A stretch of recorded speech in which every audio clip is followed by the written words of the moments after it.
L'émission Bonjour Côte-du-Sud, une présentation du garage Corriveau Mariotech, 2 boulevard Taché-Ouest Montmagny, 418-248-3634. Sous la bannière Autoplace Maître Mécanicien, le garage Corriveau Mariotech maintient sa réputation sur le service depuis plus de 60 ans. Vous avez besoin de nous? Nous sommes là pour vous. 24 heures par jour, 7 jours semaine, le garage Corriveau Mariotech, 248-3634. Les Caisses Desjardins de Montmagny-Lillet, fiers partenaires de l'émission Bonjour Côte-du-Sud. Les Caisses Desjardins de Montmagny-Lillet, fiers partenaires de l'émission Bonjour Côte-du-Sud. Tous ensemble, nous contribuons à faire rayonner des milliers de jeunes. Desjardins, toujours là pour faire briller la jeunesse. Mardi 20 octobre 2020. COVID-19, 48 nouveaux cas confirmés en Chaudière-Appalaches. La ville de Montmagny et le milieu des affaires se mobilisent pour le CPE Enfant Bonheur. Il est temps de prendre rendez-vous pour se faire vacciner contre la grippe en Chaudière-Appalaches. Québec, capitale de la pandémie, la région atteint un record et enregistre 272 nouveaux cas. L'intégration en région par l'implication citoyenne et au sport, les résultats des parties du week-end de la Ligue de hockey olympique de Montmagny. Tous les détails de ces nouvelles dans un instant.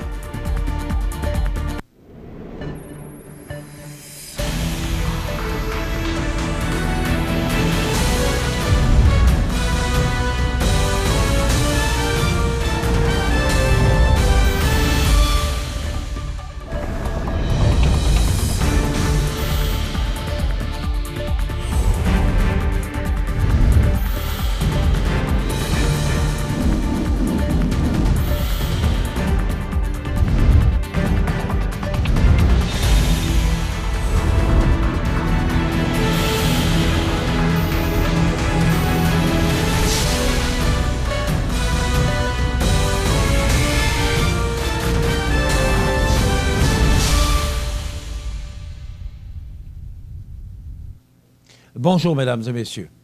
En date du 19 octobre, voici les principaux éléments en lien avec la situation de la COVID-19. Il y a 48 nouveaux cas confirmés en Chaudière-Appalaches pour un total de 2635 personnes infectées. 55 personnes sont hospitalisées, dont 10 sont aux soins intensifs. Le total de personnes rétablies est de 2050. Un décès supplémentaire portant à 45 le nombre total de décès en Chaudière-Appalaches.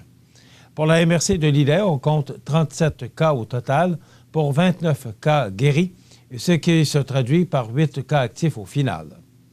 En ce qui concerne la MRC de Montmagny, on dénombre 35 cas au total pour 30 guéris, donc 5 cas actifs actuellement. Résumé de la fin de semaine, le 17 octobre, 75 nouveaux cas confirmés et un décès. La personne décédée résidait à l'hôtellerie Nouvel-Âge à Thetford. Le 16 octobre, 78 nouveaux cas confirmés et 2 décès, un provenant de l'hôtellerie Nouvel-Âge à Thetford et l'autre de l'Hôtel-Dieu de Lévis. Et voici les cas de COVID-19 selon les endroits de la région de Chaudière-Appalaches. CHSLD, 2. Résidence pour personnes âgées, 4. Autres milieux et d'hébergement, 6 cas. Autres milieux de soins, 8. Écoles, 12. Et les entreprises, 32 cas. Activités sociales et loisirs, 4. Hôpital de Saint-Georges, on dénombre 12 cas actifs chez les usagers et 14 cas actifs chez les travailleurs, ainsi que 2 décès cumulatifs. À l'hôpital de Thetford Mines, on dénombre moins de 5 cas actifs chez les usagers et chez les travailleurs. À l'Hôtel-Dieu de Lévis, on dénombre 49 cas actifs chez les usagers, et 33 cas actifs chez les travailleurs, ainsi que 3 décès cumulatifs. Au CHSLD privé conventionné Chanoine-Audet, un nouveau cas confirmé. On dénombre 6 cas actifs chez les résidents et moins de 5 chez les travailleurs. Au CHSLD de Lévis, aucun nouveau cas. On dénombre 2 cas actifs chez les résidents et moins de 5 chez les travailleurs, ainsi qu'un décès cumulatif. À la résidence privée pour aînés l'Oasis à Thetford, nouvelle éclosion. On dénombre 2 cas actifs chez les résidents. Résidence privée pour aînés Jazz de Lévis, aucun nouveau cas. On dénombre 9 cas actifs chez les résidents et moins de 5 chez les travailleurs, ainsi que 3 décès cumulatifs. À l'hôtellerie Nouvel Âge de Thetford, aucun nouveau cas. On dénombre 8 cas actifs chez les résidents et moins de 5 chez les travailleurs, ainsi que 2 décès cumulatifs. À la résidence privée pour aînés Accès Santé Service Plus à Thetford, un nouveau cas. On dénombre un cas actif chez les usagers, ainsi que 3 décès cumulatifs. Au Centre de réadaptation à déficience physique, unité transitoire de réadaptation fonctionnelle à Lévis, un nouveau cas confirmé. On dénombre moins de 5 cas actifs chez les usagers et chez les travailleurs. Après de nombreuses années de travail, c'est avec joie et soulagement que le Centre de la petite enfance Enfant Bonheur de Montmagny a enfin reçu la nouvelle tant attendue, soit que le ministère de la Famille lui accordait une subvention de près de 683 000 $ dans le cadre de son programme de financement des infrastructures pour la construction d'une deuxième installation de 40 places de garde à horaire atypique. Estimé à 910 000 $, le projet a aussi reçu des appuis de taille pour pouvoir se concrétiser, notamment de la ville de Montmagny et d'une quinzaine d'entreprises soucieuses d'améliorer la qualité de vie des familles de la région. Si la ville de Montmagny a versé 100 000 $ pour que les familles puissent avoir accès à des places en garderie de soir, de nuit et de fin de semaine, le maire Émile Langevin s'est personnellement impliqué en allant rencontrer avec la direction de l'établissement des entrepreneurs pour les inciter à soutenir ce projet novateur. L'objectif était de recruter 15 entreprises pour combler les quelques 97 500 $ manquants au montage financier, ce qui a été fait en quelques semaines. En plus de la ville de Montmagny, les ambulances par action, la Caisse des jardins de la MRC de Montmagny, Chabot Carrosserie, le groupe Daniel Lachance, le magasin Coop IGA Extra de Montmagny, Mallette, Ouellet Canada, Paber Aluminium, Plancher Mercier, Prolam, Promutuelle Assurance Montmagny-Lillet, Ressort Liberté, le restaurant à la Rive et Technion ont toutes répondu positivement à l'appel. En échange de leur appui, ces entreprises auront accès au bassin de 20 places priorisées à horaire atypique qu'elles pourront offrir à leurs employés, ce qui représente un avantage non négligeable dans le contexte actuel de pénurie de main-d'œuvre. Je suis très heureux de savoir que ce projet porteur verra enfin le jour, puisqu'il simplifiera non seulement la vie de plusieurs familles, mais bonifiera l'offre de services de la ville, en plus de la rendre plus attractive. Les places en garderie sont une denrée rare, tout comme la main-d'œuvre l'est pour nos entreprises. Tout le monde sortira donc gagnant de ce beau partenariat qui reflète bien notre souci de développer et d'aménager le territoire de façon globale et concertée en agissant à titre de facilitateur. J'étais présent lors de l'inauguration de l'actuel CPE et j'ai déjà hâte de lancer officiellement les travaux de cette deuxième installation, a confié le maire Langevin.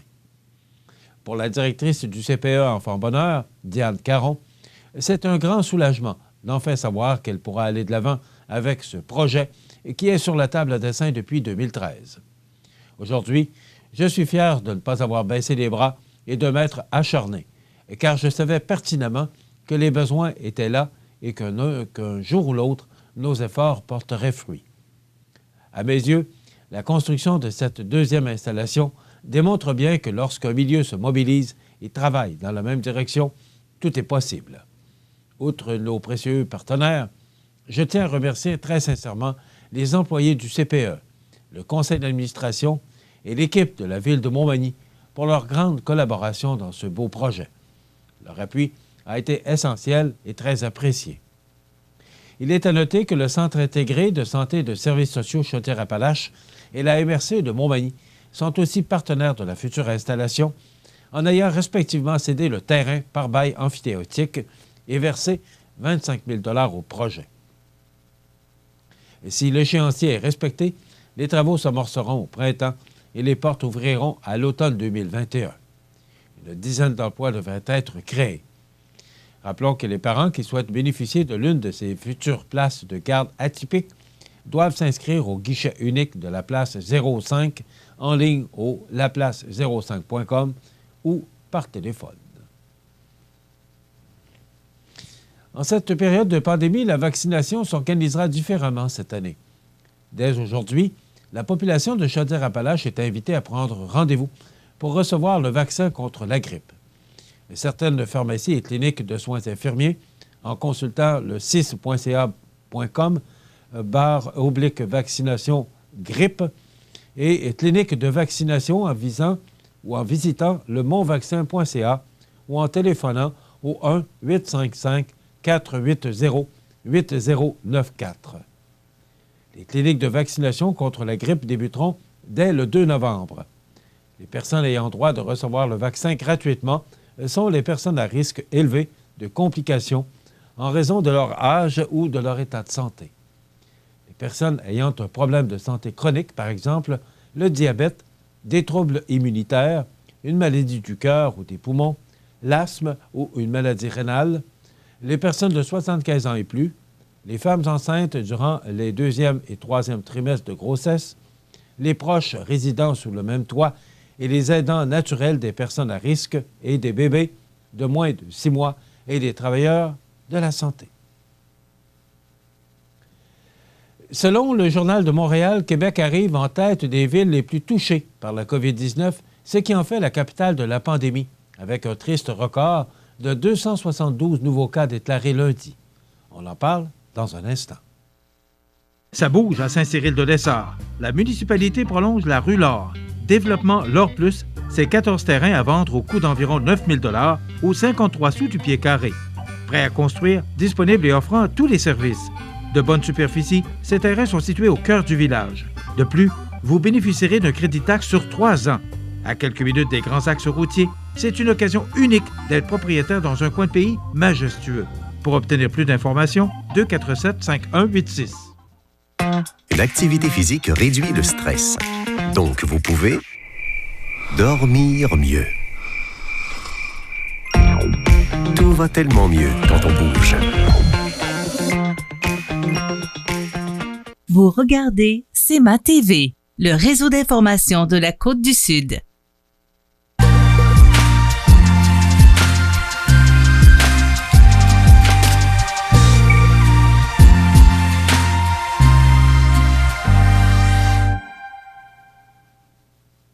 Selon le Journal de Montréal, Québec arrive en tête des villes les plus touchées par la COVID-19, ce qui en fait la capitale de la pandémie, avec un triste record de 272 nouveaux cas déclarés lundi.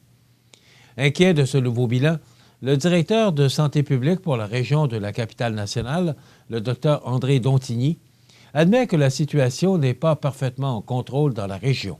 « Je n'ai aucun plaisir à observer que la région de la capitale nationale soit présentement au premier rang, affirme-t-il. À l'heure actuelle, 150 éclosions sont enregistrées dans la capitale nationale, un nombre qui a pratiquement doublé en 2 semaines. Il y en a dans les milieux de vie, de soins, une 50aine dans les entreprises. Et c'est partout, précise le Dr Dontigny. La santé publique a indiqué lundi que 10 employés supplémentaires sont infectés au centre d'hébergement Saint-Augustin, et tout comme 14 autres au centre d'hébergement du Fargui. De toute évidence, la zone rouge décrétée le 1er octobre dernier ne porte pas ses fruits, indique-t-il. En théorie, on commencerait à pouvoir voir une amélioration en lien avec les restrictions imposées par le palier rouge. Donc, visiblement, ce n'est pas ce qu'on observe avec les résultats de lundi et des 2 ou 3 derniers jours, affirme le docteur Dontigny, qualifiant la hausse d'importante. Pour tenter de faire renverser la vapeur, le docteur Dontigny souhaite que tout un chacun fasse un travail d'introspection sur ses comportements. Est-ce que moi, dans mon quotidien, je pose les gestes que je dois poser? Est-ce que je prends ça suffisamment au sérieux? Est-ce que j'influence les gens autour de moi? Si on va profiter de l'air extérieur, est-ce qu'on le fait en respectant systématiquement les 2 mètres? Questionne le directeur de santé publique. Si la tendance se maintient, les règles sanitaires pourraient être resserrées, estime-t-il. Dans la région de la capitale nationale, le dernier record était de 265 nouveaux cas confirmés, il y a 2 semaines. Ce nouveau pic porte à 7 416 le nombre de personnes infectées dans la région depuis le début de la pandémie. De ce nombre, 5 724 sont considérés comme guéris.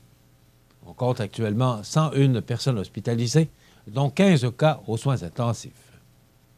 Il y a une baisse en Chaudière-Appalaches. Du côté de Chaudière-Appalaches, on recense 48 nouveaux cas, pour un total de 2 635 depuis le début de la pandémie. Il s'agit d'une baisse remarquable alors que les deux derniers bilans faisaient mention de 78 et 75 nouveaux cas. Un nouveau décès s'ajoute toutefois au bilan, portant le nombre total à 45 décès dans la région. Le bilan des nouveaux cas par région, dans la capitale nationale, 272, Montréal, 193, Montérégie, 174, Laval, 62, Lanaudière, 59, Mauricie et Centre du Québec, 57, Chaudière-Appalaches, 48, Saguenay-Lac-Saint-Jean, 47, l'Estrie également, 47. Le Canada a par ailleurs franchi lundi le cap des 200 000 cas et s'approchait des 10 000 morts, selon les chiffres officiels des provinces, compilés par plusieurs chaînes de télévision. Dans le cadre du projet Immigration au projet, visant à favoriser l'intégration des personnes immigrantes par l'implication bénévole, la CDC, ici Montmagny-Lillet, a pu accompagner dans son intégration Mme Claire Deschavannes, une Lyonnaise française qui est venue à Saint-Jean-Port-Joli avec son conjoint et ses 2 enfants, et ce, en juillet 2019. En parallèle avec les activités proposées par la MRC de Lillet, Claire Deschavannes a eu l'occasion de s'engager dans divers événements à caractère collectif en tant que bénévole. Quelques semaines après son arrivée, la CDC lui a proposé de participer à la récolte du partage, soit une collecte de fruits et légumes pour le comptoir alimentaire du territoire, organisée par Soupe aux boutons. Par la suite, elle a participé à d'autres activités comme la guignolée ou la récolte de canettes ou de bouteilles consignées. Découvrant un nouveau pays et travaillant à la maison, mon intégration était un véritable défi. Grâce à la CDC, j'ai pu faire de belles rencontres et découvrir la culture québécoise tout en me sentant utile et impliqué dans la communauté. J'ai pu découvrir le monde de la sécurité alimentaire et mettre mes compétences de graphiste au service du monde communautaire en aidant de façon ponctuelle à la réalisation de quelques supports de communication. Cette première année passée au Québec a été compliquée par des événements inédits imposés par la COVID-19. Il a été important pour moi de me sentir utile dans ce contexte de crise sanitaire. Accompagné par la CDC, j'ai donc pu m'impliquer tout en continuant mon intégration à raconter Claire Deschavannes. Ce témoignage montre à quel point l'engagement des nouveaux arrivants dans la vie collective est important. Il est crucial de créer du lien social, de briser l'isolement dès leur arrivée. La CDC, ici Montmagny-Lillet, tient à être une véritable porte d'entrée de l'intégration pour les personnes immigrantes via la participation citoyenne. Le projet est rendu possible grâce à la participation financière du gouvernement du Québec. Les personnes souhaitant obtenir de l'information sur le projet peuvent contacter Sarah Aymon-Thibault au 418-358-0688. Dans quelques instants, les sports. Besoin de t'évader? Ça commence toujours par une bonne dose d'adrénaline. Peu importe où tu vas, peu importe ce que tu fais, on a tout pour t'équiper. Viens nous voir chez Adrénaline Sport au 230 Chemin des Poiriers à Montmagny.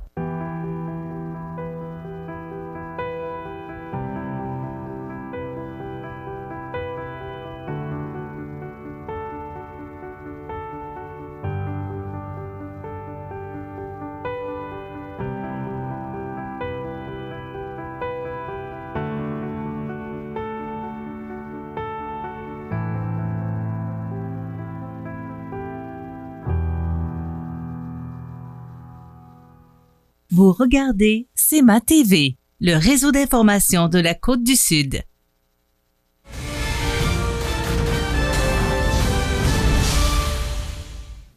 Côté sport, toutes les équipes de la Ligue de hockey olympique étaient en action ce dimanche dernier et le programme triple a débuté en force pour le groupe MG qui a rapidement marqué face à Armoire Mathurin, inscrivant 3 buts dès la première période.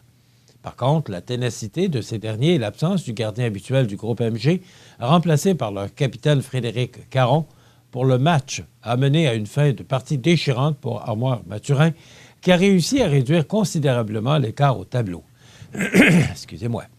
Le pointage final est donc de 6-5 pour le groupe MG et qui sécurise son premier rang au classement général. Les marqueurs pour l'équipe victorieuse sont Francis Nicole avec 2 buts, Maxime Jean avec 2 buts, Jason Blais et Jean-François Dion. Du côté d'Armoire Mathurin, Vincent Boulay avec 2 buts, Jérôme Lamonde, Charles-Olivier Thibault et Julien Blanchette ont trouvé le fond du filet. Pour la deuxième rencontre, les deux équipes ayant effectué un échange impliquant 6 joueurs cette semaine, soit le Pétrole Montmagny et le Restaurant à la Rive, s'affrontaient. Pétrole Montmagny a su résister au Restaurant à la Rive jusqu'en troisième période, mais les 46 tirs dirigés vers le filet adverse ont fini par payer pour les hommes du capitaine Alex Croteau, qui ont finalement concrétisé à 5 reprises dans le dernier tiers du match.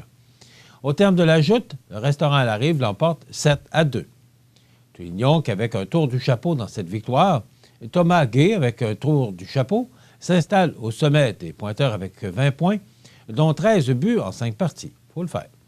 Les autres buts pour son équipe ont été comptés par Olivier Chouinard avec 2 buts, Dave Rémillard et Vincent Landlois. Pour le Pétrole Montmagny, c'est Jason Audet et Maxime Roy qui se sont inscrits au pointage. En fin de programme, c'était le hockey pneu André Ouellette Fixe AC qui se mesurait au Physio Optimum. La 3e place au classement était en jeu à l'issue de cette rencontre. Le Physio Optimum avait à l'esprit de protéger son rang et a pris les devants au tableau indicateur. Toutefois, rien n'était joué pour les hommes du capitaine Jonathan Chouinard, alors qu'en 3e période, le hockey pneu André Ouellette Fixe AC avait réussi à resserrer l'écart à un seul but le temps de quelques minutes.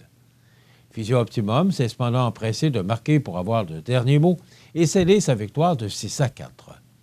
Chez l'équipe gagnante, c'est Sébastien Mercier avec 2 buts, Rémi Chouinard avec 2 buts et Raphaël Lévesque avec 2 buts et qui ont fait vibrer les cordages. Pour leurs opposants, les points reviennent à Mathieu Bolduc avec 2 buts, Marc-Antoine Leblond et Anthony Fuente avec 1 but chacun. Voilà ce qui complète notre bulletin d'actualité pour aujourd'hui. Si vous avez des nouvelles à nous transmettre, vous pouvez le faire en rejoignant notre salle des nouvelles au 88 241 1313 poste 226.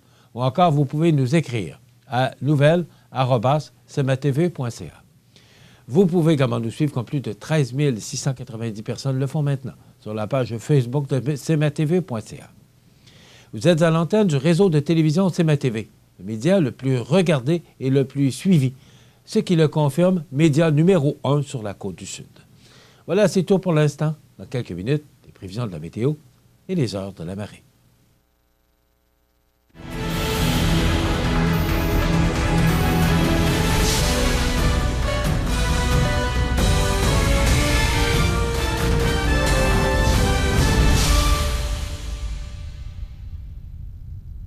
Les Caisses Desjardins de Montmagny-Lillet, fier partenaire de l'émission Bonjour Côte-du-Sud. Les partenaires suivants sont fiers de s'associer à cette portion de notre programmation. Tu vois cette cravate? C'est tout ce qu'il me reste de ma dernière histoire d'amour. Je pourrais la laisser ici. Un clou, un bel emplacement. C'est pas génial, ça? On dirait une œuvre d'art. Je peux travailler ici en échange d'espace de galerie. Non, ton aide tombe à pic. Tu commences demain, apporte les cafés. C'est démentiel. Il y a plein de gens vraiment brisés comme moi qui ont besoin de lâcher prise et d'avancer. C'est ici la galerie? Tout à fait. Bienvenue. Vous êtes prête à me le remettre? J'avoue qu'il a une odeur. C'est ça le business, bébé. Vous regardez CMA-TV, le réseau d'information de la Côte-du-Sud. Les prévisions de la météo. Une présentation de Laurando Portes et Fenêtres, 164 4e rue Montmagny. Laurando Portes et Fenêtres, haute performance et qualité à juste prix. Des produits certifiés Énergie Star directement du fabricant et un savoir-faire depuis maintenant 100 ans. Laurando Portes et Fenêtres, fabrication, vente, installation, financement et salle de montre au 164 4e rue à Montmagny et sur laurando.com. Alors, si vous regardez à l'extérieur, derrière moi, on est en direct, c'est à se demander si le soleil s'est levé ce matin. J'ai l'impression qu'il est resté couché. Il fait noir, c'est sombre. À 7 heures ce matin, en me rendant au studio, j'avais l'impression d'être en pleine soirée, tellement c'était sombre et que c'était noir. Alors, c'est à peu près la journée qu'on prévoit pour aujourd'hui. Et si on regarde l'image de radar, bien, vous voyez cette importante dépression-là qui est située actuellement au-dessus d'Ottawa et qui se dirige d'ouest en est. Donc, ça confirme qu'on n'est pas près de voir le soleil. On parle d'un dégagement en soirée. Donc, si on résume, pour aujourd'hui, c'est de la pluie. Hauteur prévue de 10 à 15 mm supplémentaires avec tout ce qu'on a reçu d'ailleurs au cours de la nuit de la soirée. Vent devenant du sud-ouest à 20 km/h avec des rafales à 40 en mi-journée avec un maximum de 10 degrés. Donc, c'est une vraie journée d'octobre, une vraie. Ce soir et la nuit prochaine, des averses qui vont cesser au cours de la soirée. Partiellement nuageux par la suite avec un minimum froid de 2 degrés. Pour demain mercredi, ennuagement. Eh oui, ça se dégage un petit peu au cours de la nuit parce que les averses vont cesser. Et là, bien, on va peut-être que ce sera où on pourra apercevoir le soleil demain matin, mais j'en doute. Ennuagement, pluie débutant le matin. Hauteur prévue, encore une fois, de 10 mm. Alors, si on se plaignait d'avoir un manque d'eau, là, bien, je pense qu'on fait des réserves pour l'hiver. Maximum de 7 degrés, ce sera froid pour demain. Pour la nuit de mercredi à jeudi, des averses avec un minimum de 10 degrés. Et pour jeudi, si vous avez remarqué, il va faire plus doux au cours de la nuit qu'au cours de la journée. Et pour jeudi, bien là, c'est le retour du soleil. Je pense qu'on sera bien heureux de le voir. Avec 14 degrés pour Montmagny, 12 pour Lillet et 9 pour Kamouraska. Pour vendredi, c'est du temps nuageux avec 60 % de probabilité d'averse, mais avec un maximum de 12 degrés. La fin de semaine s'annonce moyen. Pour samedi, c'est de la pluie avec un maximum de 13. Et pour dimanche, ça se dégage et ça nous apportera une alternance de soleil et de nuages avec un maximum froid de 5 degrés. Et pour lundi, ce sont des prévisions à long terme, nuageux avec 60 % de probabilité d'averse de neige ou de pluie. Bien là, il faut commencer à y penser. Ça s'en vient avec un maximum froid pour lundi de 4 degrés. Alors, il va falloir commencer à penser aux pneus d'hiver. Les normales de saison, ce temps-ci de l'année, sont de 8 le jour, moins 1 la nuit. Le soleil, justement, s'est levé à 7h08 ce matin et se couchera à 17h46. La température la plus élevée, alors que les données ont été prises entre 1996 et 2019, 16,5 degrés en 2007 et la plus froide en 2003 avec moins 2,2 degrés. On a reçu 4,1 mm de pluie hier. On a enregistré un maximum de 13 degrés et un minimum au cours de la nuit dernière de 7,1 degrés. La pression barométrique est à 102 kPa. La tendance est à la baisse. L'humidité est très élevée, 99 %. Et les vents soufflent actuellement de direction est-nord-est à 11 km/h, mais devraient changer de direction pour souffler sud-ouest à 20 km/h avec des rafales à 40 en mi-journée. Maintenant, pour les heures de la marée, elle sera haute, ou elle est haute depuis 8h19 parce qu'il est 8h28. Elle sera basse à 14h55 et de nouveau haute à 20h33 ce soir. Voilà, ça complète les prévisions de la météo à long terme. Donc, c'est une journée maussade aujourd'hui. On nous prévoit à peu près la même chose pour demain, le retour du soleil pour jeudi. Desjardins et ses membres sont toujours là pour faire briller la jeunesse. Les jeunes ont des rêves, des ambitions, des projets et les caisses Desjardins de Montmagny-Lillet sont fiers de les soutenir et de les faire rayonner. Desjardins, toujours là pour faire briller la jeunesse. Vous regardez CEMA TV, le réseau d'information de la Côte-du-Sud. Les anniversaires IGA vous sont présentés par votre magasin Coop IGA Extra de Montmagny, qui vous rappelle que bien manger, ça commence dans votre magasin Coop IGA Extra de Montmagny. Venez vivre la différence à votre magasin Coop IGA Extra de Montmagny. C'est aujourd'hui le mardi 20 octobre 2020 et c'est le temps de souhaiter bon anniversaire à nos jubilaires de ce 20 octobre. Eh bien, bonne fête à Louise Bélanger. Louise Bélanger qui est de Cap-Saint-Ignace. Ben, c'est toute votre famille qui s'unissent pour vous souhaiter une belle journée d'anniversaire en ce 20 octobre. Bonne fête à Michael Marois. C'est grand-maman Monique qui vous souhaite bon anniversaire. Michael Marois ce 20 octobre.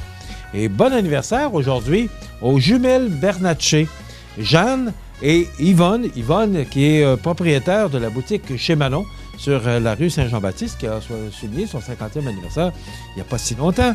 Et là, leur ami Gérald nous mentionne un petit post-scriptum.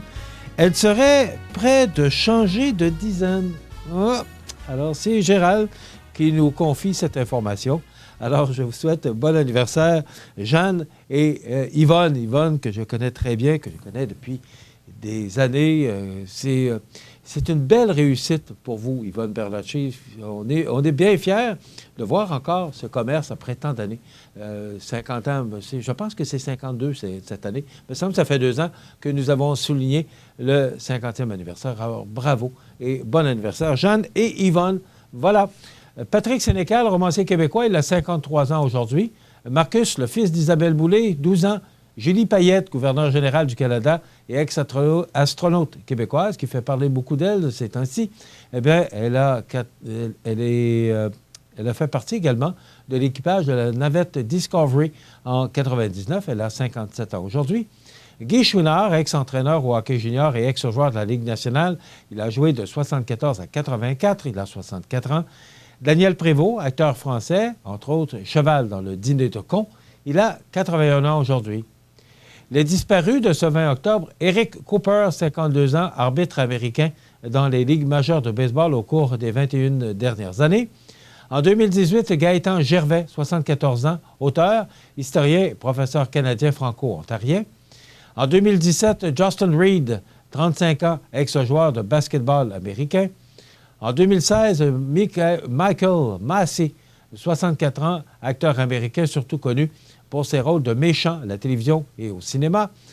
En 2015, Gilles Marcotte, 90 ans, écrivain, professeur émérite, critique et figure de la littérature québécoise. En 2014, Patrice Vincent, 53 ans, adjudant pompier militaire des Forces armées canadiennes. En 2014, Oscar de la Renta, 82 ans, styliste dominicain. Christophe de Margerie, 63 ans, décédé en 2014, patron du groupe pétrolier français Total. En 1994, Burt Lancaster, 80 ans, acteur américain. En 1993, Frédéric, 54 ans, peintre originaire de l'Estrie. En 1983, Yves Thériault, 66 ans, romancier, auteur québécois. En 1972, Judith Jasmin, 56 ans, pionnière du journalisme électronique au Québec. Dans quelques instants, nous aurons pour vous les Mardis Mallettes, alors qu'on vous présentera la chronique économique avec Régent Lemieux. Après quoi, nous aurons les offres d'emploi, les avis de décès. Il y aura une entrevue parce qu'on reçoit le député fédéral ce matin, M. Bernard Généreux, et on terminera l'émission avec M. Généreux. Il y aura la chronique La Pouponnière, bien sûr. Je vous souhaite donc une bonne émission à notre antenne. La résidence Manoir Saint-Louis, c'est une entreprise familiale qui met à la disposition de ses résidents autonomes et semi-autonomes tous les services et divertissements dans une ambiance de confort, de respect et d'écoute. La résidence Manoir Saint-Louis fait sur mesure pour vous, 248-0071. Voici une plaque porte-clés des amputés de cœur. Quand vous utilisez une plaque porte-clés, vous protégez vos clés. Si vous les perdez, la personne qui les trouvera pourra appeler au numéro au dos de la plaque. Ou les déposer dans une boîte aux lettres. Puis, les amputés de guerre vous retourneront vos clés. Gratuitement! Commandez vos plaques porte-clés aujourd'hui à amputédeguerre.ca. Et améliorez la vie des personnes amputées comme moi. Merci. Vous regardez CEMA TV, le réseau d'information de la Côte-du-Sud. Dans le cadre des Mardis Mallettes, CEMA TV vous présente la chronique économique, une présentation du groupe Mallette, société de comptables professionnels agréés et de services juridiques. Je vous souhaite la bienvenue à nos Mardis Mallettes. Maintenant, vous le savez qu'une semaine, on a une chronique économique et l'autre semaine, chronique juridique, présentée par des professionnels du groupe Mallette. Et aujourd'hui, c'est la chronique économique avec notre comptable professionnel agréé, Régent Lemieux. Bonjour, Régent. Bonjour, Michel. Ça va bien? Oui, très bien. Bon. Régent, on est dans l'économie jusque-là, là, et c'est pas la meilleure période, mais en tout cas, on espère qu'un jour, tout ça va entrer dans l'ordre. Aujourd'hui, bon, la PCU, on le sait, c'est terminé depuis la fin de septembre. Et là, il y a des nouveaux programmes. Particulièrement du gouvernement fédéral, parce que le provincial n'est pas là par rapport à ces programmes-là. Là, la PCU n'existe plus. N'existe plus, effectivement. Dans le fond, je pense que la PCU va passer à l'histoire, parce que dans le fond, c'est un nom qui a été très connu. On parle de plus de 8,5 millions de Canadiens qui ont eu droit à la PCU au cours des derniers mois, donc les 7 derniers mois, qui donnaient 2 000 par mois. 8,5 millions de personnes qui ont adhéré à la PCU dans la forte pointe, si on peut dire, parce qu'à part là-dessus, ça l'a diminué, là, mais ça l'a monté jusqu'à 8,5 millions de Canadiens qui ont eu droit à la PCU. Donc, on parle d'un programme qui a coûté quand même à l'État 76,7 milliards de dollars. Donc, c'est beaucoup de bidou, comme on dit, là, pour l'économie canadienne. Mais dans le fond, le gouvernement voulait donner un message de dire il faut maintenir les gens parce que dans le fond, il faut comprendre que ça nous prend un revenu hebdomadaire pour être capable de vivre. Donc, il a voulu rapidement redonner confiance aux contribuables de continuer à consommer. Dans le fond, quand il existe un programme, c'est pour permettre de continuer à consommer parce que c'est la consommation qui va faire réduire l'économie. Et là, en injectant de l'argent de cette façon-là, ça permet de maintenir le niveau que les gens ont pour acheter des choses. D'ailleurs, on l'a vu, les gens ont acheté beaucoup de choses au cours de l'été. Donc, les gens ne peuvent pas voyager, donc ils dépensent ailleurs, dans l'automobile, dans effectivement, les maisons, les centres jardins, etc. Donc, ils ont tous connu, même les clubs de piscine qu'on attendait parler, qu'il y avait des ruptures d'inventaire qu'ils ont eu au cours de l'été. Donc, les gens en ont profité pour rester à la maison et d'acheter des choses grâce à la PCU qui a permis de maintenir un minimum de revenus. Donc, on parle de 500 $ par semaine pour un montant de 2 000 $ qui permettait. Et ce montant-là n'était pas imposable pour l'instant parce qu'il était donné le 2 000 $ sans enlever de l'impôt. Mais je vais en parler dans ma prochaine chronique de ce montant-là. C'est quoi l'impact que ça va avoir pour les contribuables rendus en avril 2021? Parce que l'impôt va nous rejoindre quelque part. Va nous rejoindre. On va en faire une chronique là-dessus. Prestation canadienne d'urgence, c'est la PCU. Est-ce qu'avant d'embarquer dans les nouveaux programmes, moi, ce que j'aimerais savoir, c'est par rapport à l'investissement de 76 milliards du gouvernement et l'argent investi que les gens ont dépensé, bon, on sait c'est des revenus de TPS, de taxes. Est-ce que c'est un bon investissement du gouvernement parce qu'on s'est endetté?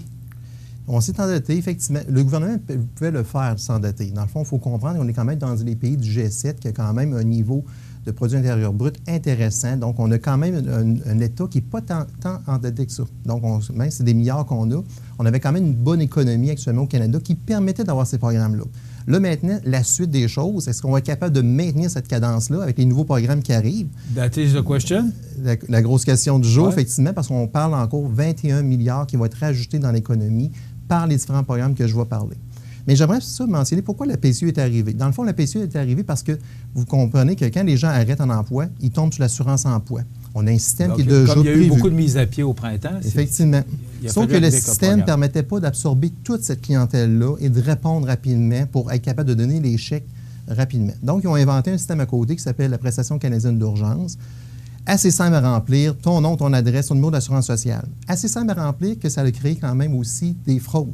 D'ailleurs, on entend encore parler aujourd'hui dans les journaux qu'il y a des gens qui ont été fraudés par rapport à ça. Et on a souvent la question, est-ce que moi j'ai été fraudé ou pas? Et vous pouvez le faire en allant voir votre dossier à mon dossier à Service Canada. Donc, il est possible en tant que contribuable de s'inscrire par votre numéro d'assurance sociale, par votre revenu que vous avez gagné sa ligne de 150, d'aller voir votre dossier à vous pour voir si, par hasard, il y a des gens qui auraient inscrit indirectement, vous aurez inscrit sur la PCU. Okay. Donc, c'est une façon pour les contribuables d'aujourd'hui d'aller voir s'ils ont été fraudés ou pas. Et d'ailleurs, le cas qui parlait justement dans les journaux, c'est un gars qui a été vérifié son dossier. Il s'est rendu compte qu'il y avait 14 000 $ de PCU qui avaient été demandés. Donc, par la suite, il faut les corriger, mais il ne faut pas attendre trop tard parce qu'en avril, il va arriver les impôts et là, va arriver les avis de cotisation, etc. Est-ce que tu peux répéter où on peut aller voir oui, dans le fond, c'est à mon dossier. Donc, vous allez sur l'Agence du revenu du Canada, donc l'ARC, l'Agence du revenu du Canada, mon dossier, et vous allez trouver la possibilité de vous inscrire en tant que contribuable par des renseignements. Ils vont vous demander des mots de passe, etc. C'est assez simple quand même. Là. OK. C'est important. Hein? Oui. Maintenant, les nouveaux programmes, est-ce qu'ils sont intéressants? Est-ce qu'ils sont aussi intéressants que la PCU? Dans le fond, les nouveaux programmes, Michel, ils ont venu comme maintenir un peu le programme qui existait de la prestation canadienne d'urgence. Ils ont fermé le programme et là, on redevient pour la majorité des gens qui continuent sur l'assurance emploi modifiée. Dans le fond, l'assurance emploi modifiée, on redevient sur l'ancien régime. Pourquoi on l'appelle modifié? Parce que le nombre d'heures que ça prend pour être inscrit à l'assurance emploi sur le territoire avec le taux de chômage qu'on a qui est très faible, c'est 720 heures. Mais là, le programme, il permet pour les contribuables à 120 heures d'être inscrits à l'assurance emploi modifiée et d'avoir un minimum de 500 $ par semaine. Donc, c'est un programme qui ressemble à la PCU, mais là, on devient dans un site beaucoup plus sécuritaire. Parce que vous comprenez, quand on est rendu avec l'assurance-emploi, ça prend une cessation d'emploi, ça prend des informations qui sont beaucoup plus exigeantes que était la PCU, qui est un programme assez facile pour rentrer. Donc, ça va probablement réduire les fraudes au cours des prochaines semaines. Est-ce que c'est imposable? Oui, l'assurance-emploi, bien entendu, ça devient un programme imposable. L'avantage, c'est qu'il y a déjà une retenue d'impôt qui est enlevée pour l'assurance-emploi, comparativement à la PCU pour laquelle il n'y avait pas de retenue qui est enlevée. Donc ça, c'est pour les gens qui avaient un emploi. Là, on se dit maintenant, bon, qu'est-ce qui existe maintenant pour les gens qui n'ont pas droit à l'assurance-emploi? Donc, tous les travailleurs autonomes pour lesquels qui ont eu quand même encore des pertes de revenus, parce qu'il faut comprendre que l'économie n'est pas encore rendue à son maximum. Actuellement, il y a encore des gens qui n'ont pas atteint les niveaux de revenus qu'ils avaient. Dans le fond, là, ils ont inventé le programme Prestations canadiennes de relance économique. Donc, c'est ce programme-là qui va permettre aux gens qui n'ont pas droit à l'assurance-emploi d'embarquer sur ce programme-là, qui donne encore là la même chose. Au départ, il devenait... Il est similaire à la PCU. À la PCU? OK. Ou à l'assurance-emploi modifiée? Effectivement, c'est la même chose. On parle toujours tout la même chose, effectivement. Plusieurs termes, plusieurs choses. Donc, mais on est encore avec 500 $ par semaine. Au départ, c'était 400 $. Ça a été contesté beaucoup. Et là, on est revenu à nos fameux 500 $, on revient à la normale pendant une période de 26 semaines encore qui est prévue pour ce programme-là. Je trouve ça intéressant pour les travailleurs autonomes parce que les travailleurs autonomes qui n'ont pas atteint leur niveau, mais au moins, puis qui n'ont pas droit à l'assurance-emploi, au moins ce programme-là de prestations canadiennes pour la relance économique permet d'embarquer dans ce programme-là. OK. Régent, on sait que c'est compliqué l'assurance chômage. Là. Il y a des semaines d'attente. Est-ce que c'est parce que la PCU, c'était tout de suite? Là? Est-ce qu'il y a encore des semaines d'attente? Puis parce que c'est plus compliqué, il faut remplir les formulaires. Est-ce que c'est plus compliqué ou moins compliqué? Non, c'est moins compliqué. L'avantage, dans le fond, le fait qu'ils ont venu le modifier, il n'y a pas vraiment de délai d'attente pour les gens, donc comparativement à l'assurance-emploi. Dans le fond, même si l'assurance-emploi, la cessation d'emploi n'est pas encore rentrée, ils peuvent commencer à retirer déjà leur chèque. Ça va se faire aux 15 jours maintenant. Donc, on parle de période de 15 jours, au lieu de parler d'un mois, là, pour lequel on donnait 2 000 $. Maintenant, ça va se faire par période de 15 jours, 1 000 $, puis à toutes les fois. L'avantage, par exemple, ils vont poser des questions aux gens. Est-ce que vous avez fait des relances au niveau du travail? Parce qu'il faut comprendre, sur le territoire, c'était ma prochaine question. Les grosses critiques qu'on a eues au cours de l'été pour les programmes de prestations canadiennes d'urgence, c'est que les gens n'étaient pas obligés d'aller retourner au travail. Donc, les employeurs étaient un peu mécontents par rapport à ça et avec compréhension là-dessus. Là, maintenant, le fait qu'on revienne dans ce programme d'assurance-emploi-là, bien là, il y a quand même des questions qui sont posées. Quelles sont vos interventions, vos actions que vous avez réalisées au cours des dernières semaines pour vous trouver un emploi? Puis je pense que sur le territoire, on parle au-dessus de 250 postes là, qui sont affichés juste dans la MRC Montmagny-Lillette pour des emplois. Fait qu'il y a quand même de l'emploi disponible sur le territoire, malgré la récession qu'on vit actuellement, qui est importante. Régent, tu es quand même près de tes clients, des entrepreneurs. Est-ce que la PCU ou ces programmes-là sont néfastes pour les employeurs? Parce que, bon, on dit, ben là, il est 2 000 $ puis ils restent chez eux. Est-ce que ça a affecté les entrepreneurs, les entreprises de la région?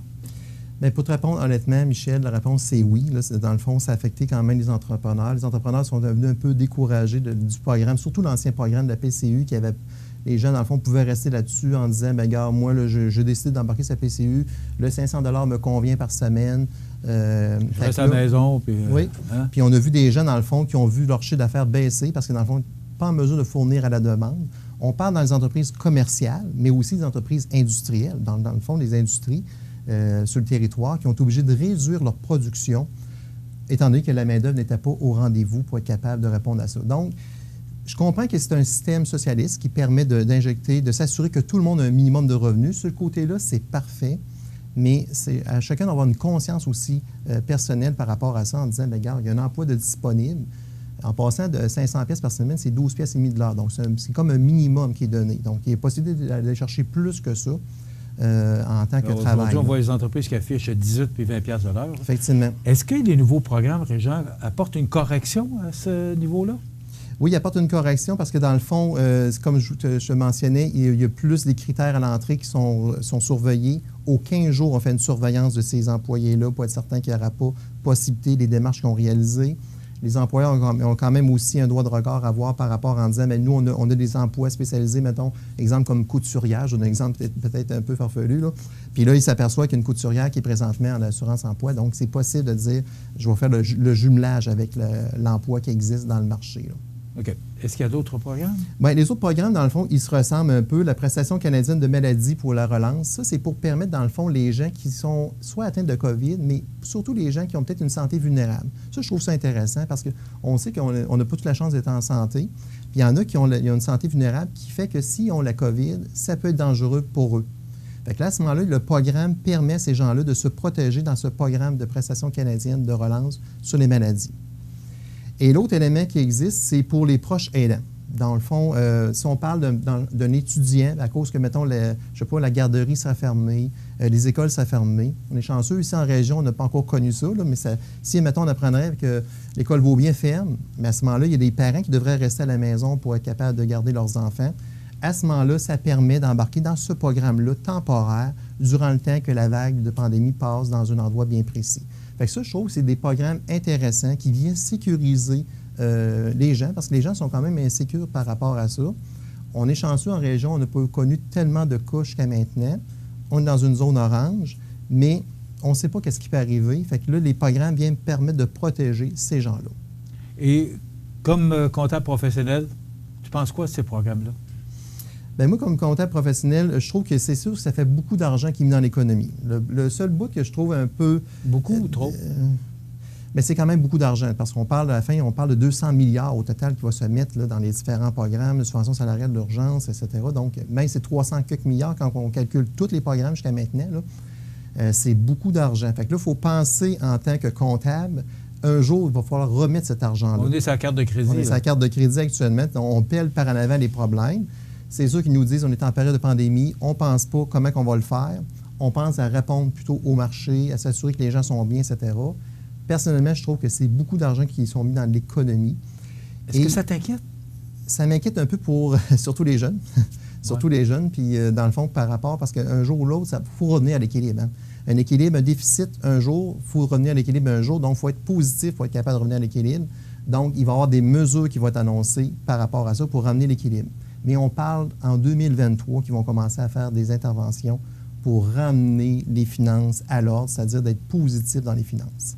Mais avant de rembourser 1 000 milliards, il va falloir être original. Il va falloir être original. Moi, je pense qu'il va y avoir des coupures qui vont se faire dans différents programmes. Tu sais, dans le fond, on revient un peu la roue. Hein. C'est un peu un cercle vicieux. À un moment donné, tu injectes beaucoup d'argent, tu dois venir un jour couper dans ces programmes-là. On l'a fait au détriment des personnes âgées dans les différents programmes qui ont été réalisés. On l'a fait au niveau de la santé. Après ça, on revient, on réinjecte de l'argent, etc. Mais malheureusement, il va y avoir des coupures qui vont se faire dans des réseaux. Même, les policiers n'annonceront pas de même parce que c'est du négatif qu'on annonce. Fait que pour l'instant, on annonce surtout du avec positif. Un gouvernement minoritaire, c'est pas le temps. C'est pas le temps d'annoncer ça, effectivement. Fait que là, on annonce des bonnes nouvelles aux gens. Fait que là, dans le fond, ça permet de maintenir le gouvernement minoritaire en place. Mais un jour ou l'autre, il va y avoir des décisions importantes qui vont se prendre. Puis il va y avoir des coupures qui vont se faire au détriment peut-être des programmes de santé. Ça passe vite. Il reste déjà 60 secondes. En 60 secondes, est-ce que notre économie actuellement, là, au moment où on se parle, se porte bien? Se porte mieux? Se porte mieux. Je vous dirais qu'en région, sincèrement, ici à Montmagny, le fait qu'on a une diversification au niveau de l'économie, c'est surprenant quand même. Moi, je vois les entreprises, c'est quand même très positif. Fait que on ne sent pas trop présentement la récession là, en tant que telle. On n'a pas beaucoup de taux d'entreprises en faillite non plus. Donc, ça, c'est un autre indicateur. Est-ce que c'est une boule qui va s'en aller un peu plus tard? Peut-être, parce que là, les programmes permettent de maintenir ces gens-là. Mais sincèrement, en région, ça va bien. Puis économiquement, quand on regarde avec les autres pays, là, le Canada s'en tire quand même très bien actuellement, malgré l'argent qui a été injecté. On s'en tire très bien. Est-ce qu'on est en récession? On est en récession. Ça, c'est officiel, parce qu'une récession, c'est que, dans le fond, on est pendant au moins 3 périodes consécutives avec des déficits, là, dans le fond, au niveau de l'économie. Fait qu'on est en récession officiellement. C'est annoncé, c'était dit par les économistes. On est tous d'accord là-dessus pour dire qu'on est en récession. Mais c'est une récession qui a été soutenue par les gouvernements. Très intéressant comme chronique. Donc, PCU, c'est terminé. Il y a des nouveaux programmes. Je vous invite à consulter, s'il y a quoi que ce soit, à Régent Lemieux, au 248-57-77, dans le cadre de notre chronique économique des Mardis Mallette la semaine prochaine, chronique juridique. Voilà, merci Régent. Merci Michel. On se retrouve dans 2 semaines. Oui. OK, merci, au revoir, c'est complet. Dans le cadre des Mardis Mallette, CEMA TV vous présente la chronique économique, une présentation du groupe Mallette, société de comptables professionnels agréés et de services juridiques. Desjardins et ses membres sont toujours là pour faire briller la jeunesse. Les jeunes ont des rêves, des ambitions, des projets et les caisses Desjardins de Montmagny-Lillet sont fiers de les soutenir et de les faire rayonner. Desjardins, toujours là pour faire briller la jeunesse. Les prévisions de la météo. Une présentation de Promutuelle Assurance Montmagny-Lillet. Toujours à l'écoute de vos besoins. La météo est présentée par Promutuelle Assurance Montmagny-Lillet, où des professionnels de chez nous sont heureux de répondre à tous vos besoins en assurance. Promutuelle Assurance Montmagny-Lillet est là, dans la région, pour ses membres et la communauté.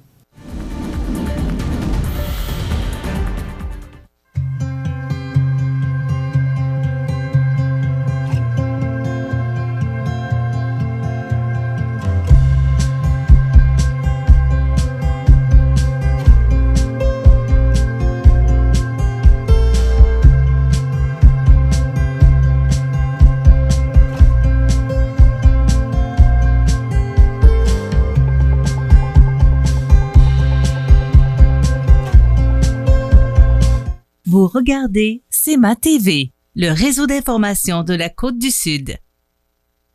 Les partenaires suivants sont fiers de s'associer à cette portion de notre programmation. La chronique des offres d'emploi présentée par le Centre d'aide et de recherche d'emploi Montmagny-Lillet, le CAR, organisme à but non lucratif, à Montmagny, Saint-Fabien-de-Panay, Saint-Pamphile et Saint-Jean-Port-Joli, 418-248-9559 ou lecar.ca.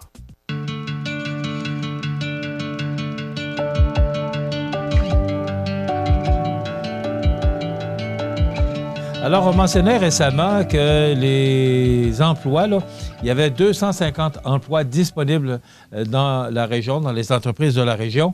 Eh bien, l'exemple, Prolam à Cap-Saint-Ignace, qui recherche actuellement des journaliers, électromécaniciens, opérateurs, support à la production.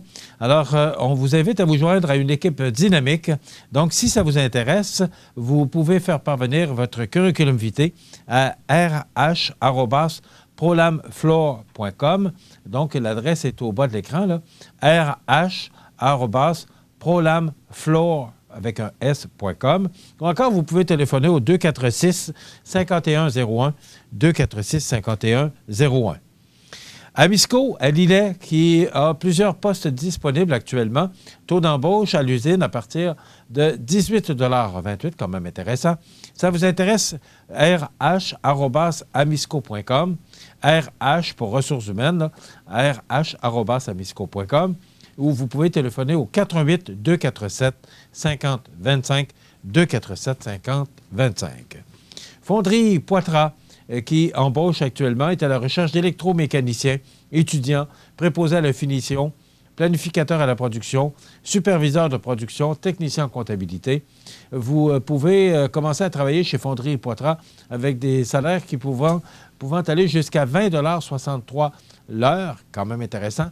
247-5041, 247-5041, où vous pouvez faire parvenir votre curriculum vitae à carrière avec un S, carrière au pluriel, @fonderiepoitras.com, carrière au pluriel, fonderiepoitras.com. Ressort Liberté, qui est à la recherche de plusieurs personnes là, pour des postes disponibles. Une équipe hors du commun, salaire concurrentiel. Alors, viens faire la différence chez Ressort Liberté, 248-8871. Ou encore, vous pouvez faire parvenir votre curriculum vitae. L'adresse est au bas de l'écran. Liberté Springs, c'est en anglais, libertyspring.com. Donc, si ça vous intéresse, pour voir l'ensemble des postes disponibles, vous pouvez consulter la section carrière du site web de Ressort Liberté.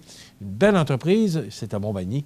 Donc, sur le site web de Ressort Liberté, dans la section carrière Ressort Liberté à Montmagny. Vous rappelez que cette chronique vous est présentée par le Centre d'aide et de recherche d'emploi Montmagny-Lillet, qui vous soutient dans la recherche d'emploi, l'orientation professionnelle, coaching de carrière, services de placement. C'est un accompagnement sans frais, équipe professionnelle, service personnalisé, 4 points de service pour mieux vous servir. Montmagny, Saint-Fabien-de-Panay, Saint-Pamphile, Saint-Jean-Port-Joli, le Centre d'aide et de recherche d'emploi Montmagny-Lillet, 248-95-59. La chronique des offres d'emploi présentée par le Centre d'aide et de recherche d'emploi Montmagny-Lillet, le CAR, organisme à but non lucratif, à Montmagny, Saint-Fabien-de-Panay, Saint-Pamphile et Saint-Jean-Port-Joli, 418-248-9559 ou lecar.ca. Solidarité Cancer est un volet très actif au sein du Centre d'action bénévole. Comme son nom l'indique, la mission de ce volet est de soutenir et de combler les besoins d'entraide, d'information, de formation, de sociabilisation et de partage des gens touchés par le cancer. La clientèle, composée de personnes vivant ou ayant vécu un cancer ainsi que leurs proches, habite sur le territoire desservi par le CAB, soit la MRC de Montmagny et la MRC de Lillet. L'offre de services est très diversifiée, en groupe ou en soutien individuel. Voici les principaux services. Les déjeuners d'amitié. Cette activité regroupe un grand nombre de participants. Ils sont offerts sur une base mensuelle à Montmagny, à Saint-Adalbert et à Saint-Jean-Port-Joli. Cette activité donne l'occasion aux participants d'échanger sur leur vécu, de partager leurs émotions et de transmettre un vent d'espoir aux participants qui sont en période de traitement. De plus, à chaque mois, un sujet différent est abordé pendant le déjeuner, soit par l'intervenante en lien avec le groupe ou par un conférencier.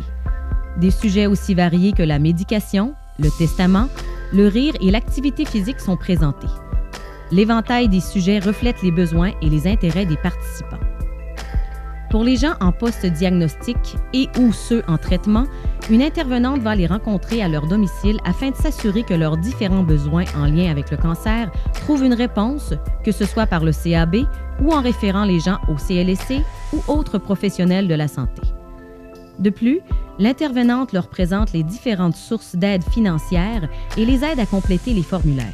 Depuis 40 ans, le Centre d'action bénévole des MRC de Montmagny et de Lillet est un organisme voué à l'amélioration de la qualité de vie des individus et des groupes par le bénévolat. Le Centre d'action bénévole valorise ceux et celles qui désirent s'impliquer, répond à des besoins par divers services à la collectivité en développant de nouveaux groupes de bénévolat et assure des services directement à notre communauté.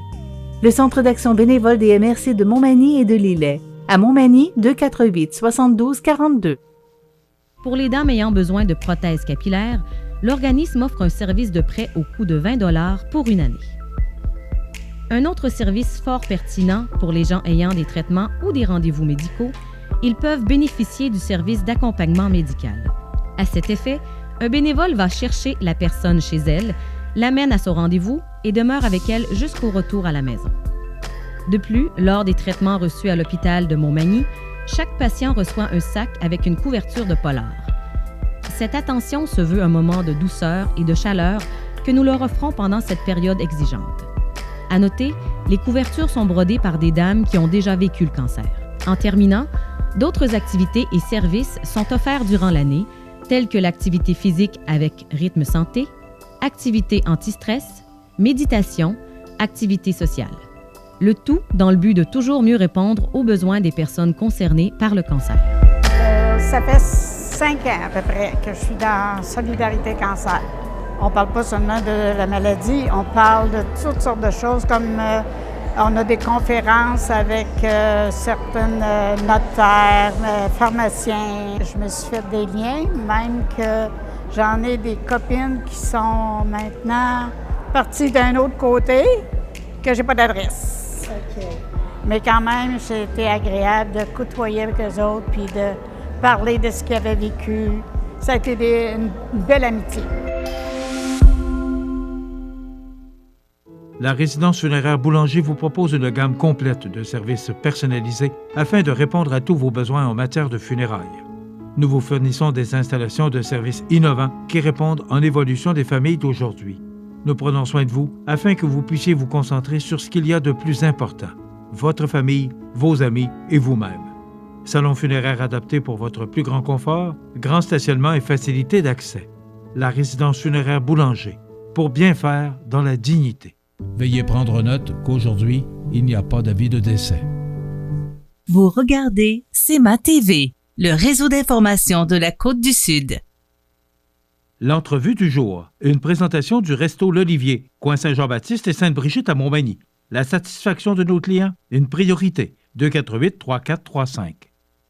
Le Resto L'Olivier vous offre les meilleures pâtes en ville. Fruits de mer, grillades, menus du jour et quoi encore. Les déjeuners sont à l'honneur tous les samedis et dimanches à partir de 8h30. Fermé le lundi, le Resto L'Olivier à Montmagny, coin Saint-Jean-Baptiste et Sainte-Brigitte. 248-3435. Mon prochain invité, vous l'avez sûrement reconnu.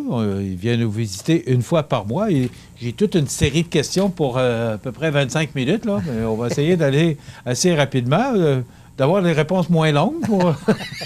On va essayer. C'est quand faire se peut. Bernard Généreux, bonjour. Bon matin. Je le taquine beaucoup. On a bien du plaisir. Ça va bien? Ça va très bien. Oui? Ça va très bien. Comment on vit la pandémie, Bernard? Difficilement, comme tout le monde. Comme tout le monde. Notre travail, c'est de rencontrer des gens. C'est d'aller à la rencontre des gens. C'est de les prendre dans nos bras, de les sécuriser, les aimer, etc. Et puis là, ben, on n'a pas le droit. On n'a pas le droit d'aller à la rencontre des gens. Humain, tout à fait, c'est très difficile. Puis sincèrement, moi, en tout cas, je le dis à tous ceux qui viennent bien l'entendre, j'en ferai pas une dépression, mais ça reste que c'est quelque chose qui me manque énormément. Mon travail à moi, c'est de rencontrer des gens, c'est d'aller les voir, d'aller jaser avec eux autres, de les écouter. Et là, on n'a pas le droit de faire ça. C'est vraiment difficile. C'est intrinsèquement, de façon, dans mon âme et conscience, là, j'ai pas l'impression de faire le travail que je suis supposé faire parce que j'ai pas le droit de le faire. C'est vraiment difficile là, dans ce niveau-là. Mais bon, écoutez, je pense que c'est un bout qui est difficile à passer, puis il faut qu'on passe au travers tout le monde ensemble, puis on doit suivre les consignes, puis on doit faire ce qu'il y a à faire. On a tous nos masques, on fait... dans notre région, je vais vous dire sincèrement, ça va relativement bien. Oui. Il y a des foyers d'éclosion un peu partout au Québec actuellement. Dans notre région, c'est très limité, là. Donc, il faut continuer à suivre les consignes, on n'a pas le choix. Bernard, on a plusieurs sujets ce matin. D'abord, j'apprenais ça hier, l'imposition de la TPS sans préavis au service d'ostéopathie au Québec. Vous avez fait une sortie là-dessus à la Chambre des communes? Oui, tout à fait. J'ai été interpellé par 3 ostéopathes de la région de Rivière-du-Loup qui sont très populaires d'ailleurs, puis sont très impliqués. Puis ils m'ont écrit à 11 h le soir, la journée où ils ont été imposés. Puis une d'entre elles que je connais bien m'a écrit, puis je lui ai répondu à 11h30 du soir. Puis là, le lendemain, on s'est reparlé. Puis effectivement, les ostéopathes au Québec sont pas régis sous un ordre professionnel. Donc, ce qui fait en sorte que selon la loi, tous les praticiens ou les gens qui donnent des services de santé mais qui ne sont pas sous un ordre professionnel doivent facturer la TPS et la TVQ. La problématique, c'est que ça fait 20 ans que c'est comme ça, puis ça fait 20 ans qu'ils ne le chargeaient pas, puis ça fonctionnait bien. À 3 jours d'avis, le gouvernement du Québec, du Canada, on leur a dit, bien maintenant, il faut vous charger la TPS. Même le gouvernement du Québec n'était pas au courant. Alors, ils se sont ramassés du jour au lendemain à être obligés de changer tout leur système. Pas juste ça, c'est que les gens, on est en pleine pandémie, les gens n'ont pas les mêmes moyens qu'avant, puis ils veulent continuer à avoir le service, mais là, tu augmentes tes coûts de 15 tu mets une taxe de 15 sur imaginons une station qui coûte 100 $, bien, ça vient de coûter 15 $ de plus. Fait inévitablement, il y a de la clientèle qui vont peut-être reculer, ils vont dire oh, non, là, c'est rendu trop cher. Alors, c'est pour ça qu'on a pris ça à bras-le-corps. J'ai parlé avec la présidente de la Fédération. Il y a 2 associations d'ostéopathes au Québec. Ils sont 1800. D'ailleurs, c'est la province au Canada où il y en a plus. Et c'est la même chose au Canada, d'ailleurs. Il n'y a pas d'ordre professionnel nulle part. Ils sont tous en processus de régler ça, là, actuellement. Donc, avec le déficit qu'on connaît, Bernard, je pense qu'on n'a pas fini d'avoir des surprises comme ça. Est-ce que c'est... c'est ce que j'ai accusé les libéraux de vouloir faire, d'aller essayer de commencer à taxer tout ce qui était taxable par l'Agence de revenus du Canada pour aller récupérer de l'argent. Ouais. Mais la réalité, c'est que je ne sais pas quel... Il y a des fils qui se sont touchés chez quelqu'un quelque part, puis il a décidé que là, à partir de ce moment-là, il ferait de la taxe. Mais il n'avait pas été prévenu. Tu sais, c'est vraiment été fait de façon très cavalière, puis il n'avait pas été prévenu. Puis là, il faut qu'il la change instantanément. Donc, comme tout bon gestionnaire, il y en a qui font moins de 30 000 par année, plus de 30 000 par année. Donc, moins de 30 000, ils n'ont pas besoin de les collecter, les taxes, mais en haut, il faut qu'ils les collectent. Donc, c'est compliqué un peu, mais il faut que puis là, ils ont lancé une pétition, et je vais être porte-parole de la pétition. Je vais parrainer la pétition à la Chambre des communes. Mais votre intervention à la Chambre des communes? Ça a été bien reçu par la plupart je vais vous dire, par les ensembles des ostéopathes au Québec. Ça a été très apprécié de leur part. Et sincèrement, moi, c'est le fait qu'on soit en pleine pandémie, puis qu'on vienne ajouter des taxes à des gens qui vont chercher des services auprès de ces professionnels-là. Bon, ils sont en processus de devenir un ordre professionnel. Ça va se faire d'ici 1 an, en tout cas, ils l'espèrent. Moi, je demande à ce que, et la pétition demande à ce que ça soit reporté d'1 an, la mise en place de la taxe. Pas parce qu'ils ne veulent pas la payer, mais qu'au moins, il y a le temps de se préparer. Mais c'est ça, parce que là, il n'y avait pas de préavis. Non, pas du tout. Pas du tout. Parce que même le gouvernement du Québec n'était pas au courant. Alors, c'est pas vous dire, là. Bernard, dimanche dernier, le 11 octobre, on soulignait la Journée internationale de la fille. Oui. Je ne sais pas si les gens qui nous regardent étaient au courant que le 11 octobre, c'était la Journée de la fille. Ouais. C'est un moment propice pour prendre la parole au sujet d'un projet de loi comme C3, modifiant la loi sur les juges et le code criminel. Oui. C3 veille à s'assurer que ces filles, dont nous sommes si fiers au Canada, puissent grandir dans un environnement où elles n'auront plus à composer avec les comportements honteux dont leur mère et grand-mère étaient possiblement victimes. Oui. On parle de gestes d'agression, de harcèlement qui étaient autrefois tolérés, mais qui n'ont plus leur place dans une société fondée sur l'égalité des sexes et la primauté du droit. Tout à fait. Maintenant, c'était en deuxième lecture hier. Oui, C3, en fait, ça a été en deuxième lecture, ça a été passé, ça va aller en troisième lecture et éventuellement, d'ailleurs, c'est unanime à la Chambre des communes. C'est un projet de loi que mon ancienne collègue, Ron Ambrose, qui a été chef par intérim, d'ailleurs, avant Andrew Scheer, au départ de M. Harper, c'est elle qui avait présenté ce projet de loi-là. Bon, ça a été présenté par les conservateurs. Oui, tout à fait. Puis c'est tombé au feuilleton parce qu'on est parti en élection. Là, ça a été relancé par les libéraux et on a eu une discussion là-dessus la semaine dernière et cette semaine. Et donc là, c'est rendu, ça va aller en troisième lecture et éventuellement, ça va devenir un projet de loi officiel parce que ça va aller au Sénat, puis ça va avoir la sanction royale. À partir de ce moment-là, ça va vouloir dire que dans le projet de loi, ce que ça dit, c'est qu'il faut que les juges, tous les juges ou les avocats qui deviennent juges, doivent absolument avoir une formation sur tout ce qui est agression sexuelle. Donc, on sait que les choses ont très évolué avec le MeToo, etc. Donc, la prise de conscience sociale par rapport à toutes ces agressions, on a vu Marie-Pierre Morin, etc. Là. Écoute, on en parle de plus en plus au Canada. Il y a une ouverture par rapport à ça, mais les gens qui doivent porter des jugements sur ce qu'est ou n'est pas une agression sexuelle, donc les juges, ils doivent aussi avoir une formation pour bien comprendre la nature et le caractère de ces actes-là envers les filles, parce que c'est 95 ou 98 des femmes qui sont affectées par des agressions sexuelles. Donc, je pense que c'est un excellent projet de loi, puis ça a passé d'ailleurs à l'unanimité à la Chambre des communes, et ça va être automatiquement, ça va devenir un projet de loi dans heureusement, les plus brefs délais, là, en espérant qu'il n'y aura pas d'élection dans les prochains mois, là, pour pas que ça retombe encore au feuilleton. Là. Donc, ce projet de loi-là pourrait être voté quand? Ah bien, en fait, là, il va aller en comité, troisième lecture. Ça peut prendre encore quelques mois, là, puis qu'il va aller au Sénat. D'ailleurs, au Sénat, ils n'ont presque pas rien à analyser, donc ça va être un projet de loi qui va être analysé assez rapidement.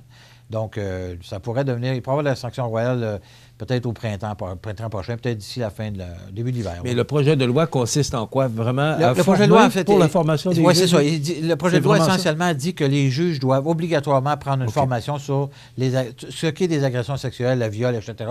Donc, tous les actes répréhensibles sur lesquels ils doivent juger des hommes qui vont aller en cours. D'ailleurs, on a le meilleur exemple, M. Roson, actuellement. Là, le juge va avoir à prendre une décision, si oui ou non, la dame a été agressée ou non. Donc, c'est selon les témoignages.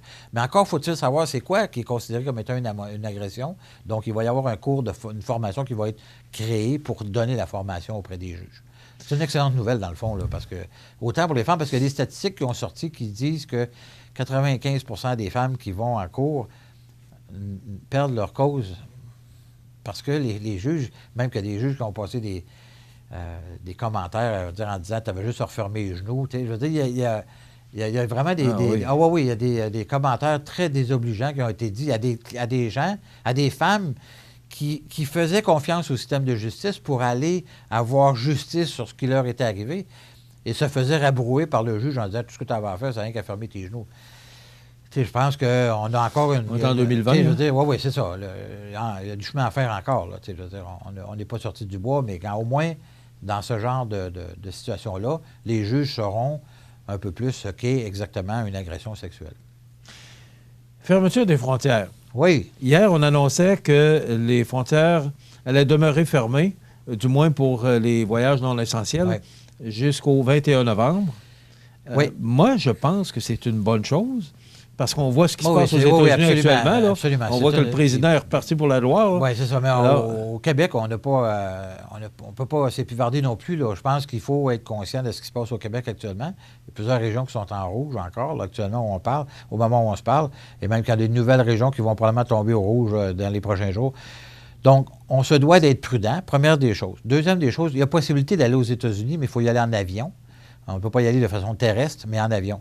Et en avion, le risque d'attraper la COVID en avion est à peu près nul. Là. Avec les systèmes qu'il y a dans les avions, le nombre de personnes qui voyagent est beaucoup moindre qu'il était de toute façon. Et l'autre chose, c'est que par avion, quand on arrive aux États-Unis, il faut faire une période de quarantaine de 14 jours. Et la même chose quand on vit au Canada. Donc, il faut le prévoir dans nos déplacements. Là. Mais moi, je ne m'attends pas à ce que les frontières réouvrent avant qu'on soit sorti de la deuxième vague dans laquelle on est actuellement. Et on en a pour quelques mois encore.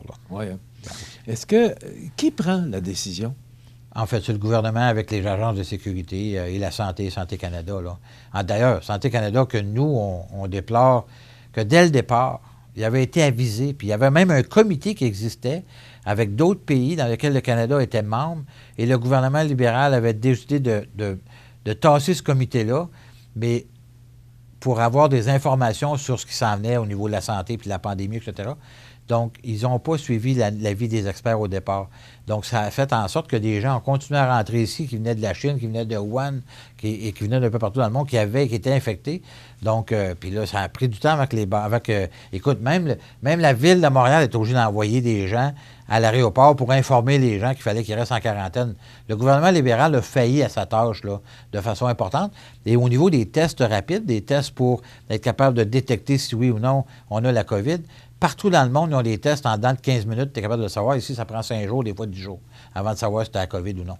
Alors, c'est vraiment pas drôle. Sincèrement, les libéraux ont vraiment beaucoup de croûte à manger encore, puis je pense on a besoin de nous, on souhaite la mise en place d'un comité pour savoir exactement ce qui s'est passé durant toutes ces décisions-là, parce que c'est pas encore terminé, puis on est encore à la remorque là, de beaucoup de décisions qui ne sont pas prises encore. On va s'arrêter quelques instants, le temps de prendre votre souffle. Oui. Et on va parler d'Internet. Oui. Qu'est-ce qui se passe avec Internet? Parce que on entend parler, mais Marie-Ève Proulx, la ministre, en a parlé. Oui. Mais... on va en parler. On en parle après. On va en parler après la pause avec notre invité, Bernard Généreux, qui est député fédéral dans Montmagny, Lillet, Kamouraska, Rivière-du-Loup. Votre magasin Coop, c'est un large éventail de fruits et légumes, gâteaux personnalisés, mets cuisinés, bouchées à votre service, charcuterie, fromage, poissons frais, produits locaux. Une fraîcheur garantie à chacune de vos visites à votre magasin Coop IGA Extra de Montmagny.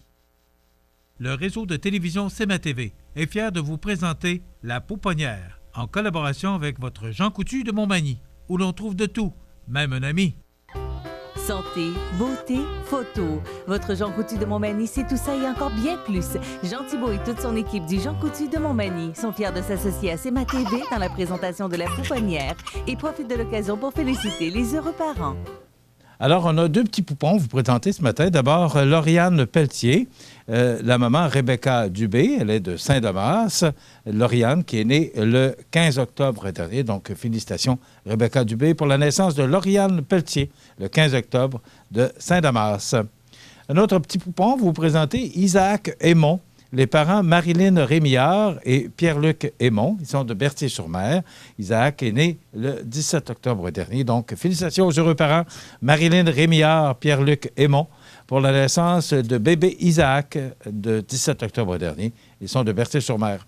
Et pour les parents gagnants de certificat cadeau de 25 $ offert par votre Jean Coutu de Montmagny pour la semaine dernière, eh bien, ce sont les parents Marie-Pierre Bernard et François Laverdière qui méritent ce certificat cadeau pour la naissance d'Albert le 10 octobre dernier.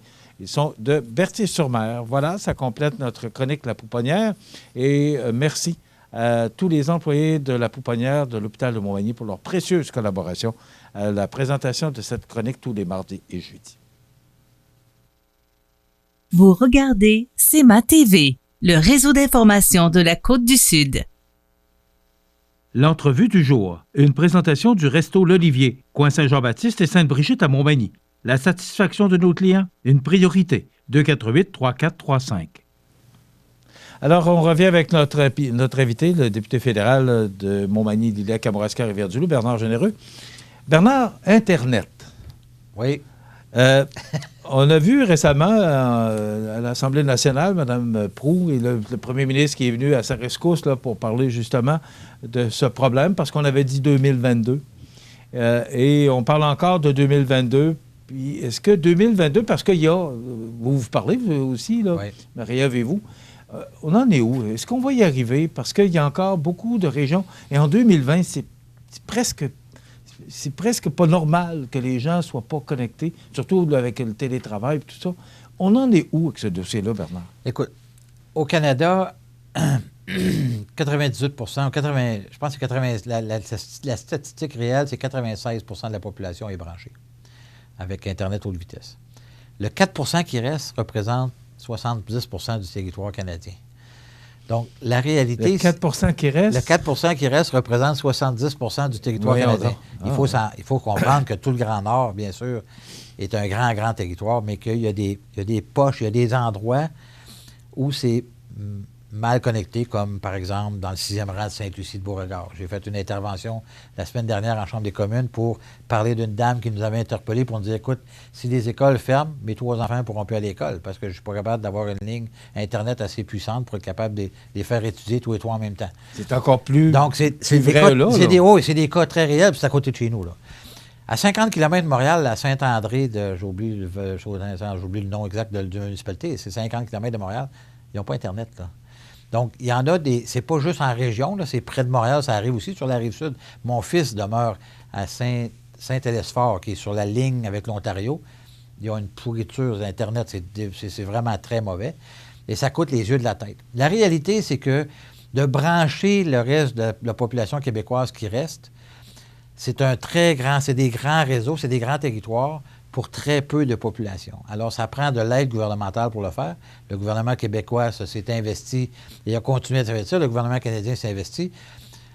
Comment je pourrais dire? D'allier les programmes les uns avec les autres, c'est pas simple. C'est jamais simple. Ça n'a jamais été simple. D'ailleurs, pour le logement social, ça a pris 3 ans et demi. Ça fait 3 ans et demi que les autres provinces ont déjà signé. Ça a pris 3 ans et demi avec le Québec pour s'entendre, pour avoir une entente asymétrique qui correspond aux besoins du Québec. La même chose avec Internet, là. Les programmes canadiens et québécois, c'est pas facile à allier ensemble. Le gouvernement du Québec a mis les bouchées doubles et continue à mettre les bouchées doubles. D'ailleurs, le premier ministre du Québec était avec le président de Bell pas plus tard qu'hier. Oui, bien, il l'avait confirmé qu'elle allait le rencontrer. Tout à fait. Puis il met beaucoup, beaucoup de pression parce que il y a des obstacles comme, par exemple, l'accès au poteau de téléphone. Ça a l'air niaiseux, là, mais un poteau de téléphone, c'est une œuvre d'ingénierie. C'est pas juste un poteau, là. C'est pas juste un arbre qui n'a pas de branche, là. C'est plus que ça, là. C'est vraiment une œuvre d'ingénierie. Moi, je me le suis fait expliquer. Quand on regarde un poteau de téléphone, puis il y en a tellement qu'on ne les voit plus, là, mais prenez la temps de regarder ça, vous allez voir tout ce qui est attaché après ça, là. Il faut que ça soit... Parce qu'il y a du courant, il y a de la statique, il y a toutes sortes d'affaires. Il faut que ça soit réfléchi. En tout cas, tout ça pour dire que le gouvernement du Québec s'était donné un objectif très ambitieux en 2018 quand on dit qu'en 2022, tout le monde serait branché. Moi, je savais très bien pertinemment que techniquement, c'était presque impossible. Parce que les compagnies ne sont pas en mesure de brancher l'ensemble de la province de Québec pour les endroits qui restent à brancher dans un délai aussi court. Ceci dit, je pense que le gouvernement du Québec, je leur fais confiance. Je fais confiance à Mme Proulx aussi parce qu'ils ont pris l'engagement de le faire. C'est pas de la mauvaise foi de leur part. Ils ont pris l'engagement de le faire en faisant bouger le plus possible. Parce que faut penser qu'il y a 3 acteurs principaux, là. Il y a le gouvernement fédéral, le gouvernement provincial, mais il y a aussi le CRTC, là. Le CRTC, des fois, ne donne pas la chance aux entreprises de pouvoir aller plus rapidement que ce qu'ils voudraient bien y aller, là, parce que les zones sont en tout cas, ils étaient jusqu'à tout récemment des zones qui étaient octogonales. Et c'est ça, octogonal, il me semble, c'est ça. Donc, ça fait en sorte que dans un rayon de 25 km, s'il y avait une personne de connectée, ils considéraient que tout le monde était connecté, ce qui est complètement ridicule en région. Ça ne fait pas de sens de dire une affaire de même. Alors, tout ça pour et dire vous, que... parce que ça a toujours été un de vos dossiers. Oui, absolument. Ça le demeure, d'ailleurs. Dans le demeure, j'ai posé des questions en Chambre des communes avec l'exemple de Mme Paquin, non, de Nancy. En tout cas, j'oublie son nom de famille, malheureusement, mais de Sainte-Lucie-de-Beauregard avec ses 3 enfants. Je pourrais en donner Saint-Onésime, c'est la même chose. À Saint-Onésime, Écoute, Internet haute vitesse, puis le téléphone cellulaire, oubliez ça, là, aussitôt que vous passez à la montagne, c'est fini, là. À Saint-Damar, c'est la même chose. Il n'y a plus... Mais... Le sans-fil, ça ne rentre pas partout non plus. Non, exactement. Sauf que TELUS a fait des efforts considérables. D'ailleurs, ils ont presque... La MRC de Lilley, je me demande si elle n'est pas faite à 100 %. Donc, ils ont fibré avec de la fibre optique. Au lac Trois-Saumons, là, il y a la fibre optique tout le tour du lac. Alors, on a fait des avancées importantes, mais les programmes qui ont été mis en place à la fois par le Québec et le Canada, les entreprises y ont accès. Et c'est par là qu'il faut qu'ils aillent chercher l'argent pour être capable de connecter ces gens-là à moindre coût. Parce qu'imaginez-vous, vous êtes en affaires. Est-ce que vous vendriez vos publicités 10 % de ce que ça vaut réellement? Non. Ça doit être la même chose pour eux. Ils n'iront pas offrir un service quand ils n'auront pas 10 % de ce que ça coûte en réalité pour être capable de l'offrir. Donc, inévitablement, il doit y avoir un amalgame de tout ça ensemble pour faire en sorte qu'on puisse offrir le service. Mais c'est complexe, Bernard. Est-ce qu'on va y arriver? C'est très complexe. Oh, on va y arriver. On va y arriver. D'ailleurs, tout le monde parle depuis longtemps de 2030. Il ne faut pas oublier non plus que les technologies, ça évolue. Puis, quand vient le temps de choisir tes... Là, on parle du 5G, là. On est rendu dans le 5G, donc les technologies. Le Canada, les libéraux traînent encore la patte à savoir si oui ou non ils vont autoriser Huawei à venir au Canada avec le 5G. Les 4 partenaires du groupe des 5, l'Australie, l'Angleterre, la France, ils ont tous banni Huawei. Au Canada, on n'a toujours pas pris la décision de le faire. La relation avec la Chine, comme vous savez, sont très difficiles actuellement. On a deux personnes qui sont détenues en Chine. Tous ces éléments-là, il y a une interrelation entre tout ça. Là. En tout cas, on verra bien ce qui va arriver, mais inévitablement, ça va finir par arriver. Puis là, en plus, avec la COVID, c'est que ça nous a fait réaliser l'importance. C'est un bien essentiel comme le téléphone, ça là. C'est la même chose que si tu remontes en 1900 quand le téléphone a commencé à arriver. C'est la même affaire. On a besoin de ça aujourd'hui comme bien essentiel, même si c'est plus essentiel maintenant que le téléphone. On sert de nos téléphones pour aller se faire. L'exemple est bon, oui. Mais c'est la réalité. Donc, bon, il y a encore besoin de poteaux jusqu'à preuve du contraire, mais en même temps que je vous dis ça, moi, j'ai rencontré des gens de Télésat l'année dernière à Ottawa. Les gens de Télésat sont en train de mettre un système de satellites, de 356 satellites à travers, qui vont naviguer autour de la planète. Ils parlent de 2025. Alors, tous ces satellites vont communiquer les uns avec les autres. C'est des satellites pour le cellulaire qui sont à 100 km de la Terre. C'est pas haut, 100 km, là. Les satellites volent beaucoup plus haut que ça, mais à 100 km de la Terre entière va être couverte. Quel que soit l'endroit où vous allez être connecté, vous allez être capable d'être connecté. Alors, tout ça fait en sorte que quand vous êtes un entrepreneur, des entreprises comme Bell, Vidéotron ou n'importe quelle autre, et que vous décidez de faire des investissements, il faut que les investissements ils vont vous rapporter à long terme. Alors, si on est en fin de course d'investissement ou de type de technologie, parce qu'on va passer à un autre type de technologie, bien, les décisions, des fois, c'est pour ça que ça peut retarder l'implantation de certaines choses. Là, mais bon, on travaille fort quand même sur ce dossier-là, je peux vous le dire. Dans un autre ordre d'idée, les conservateurs ont promis de faire tout dans leur pouvoir pour aller au fond de la controverse unie avec We Charity. We Charity, oui. Ils prévoyaient proposer la création d'un comité cette semaine qui se pencherait spécifiquement sur cette affaire. Le gouvernement Trudeau tente de couper l'herbe sous le pied des partis d'opposition en proposant la création d'un comité spécial dédié à étudier les dépenses liées à la COVID-19. Puis là, on est en plein dedans, là. Ce matin, on est mardi aujourd'hui, là, puis c'est la journée d'opposition à Ottawa, donc on a 2 jours d'opposition cette semaine. Là, ça faisait 2 semaines qu'on n'en avait pas eu.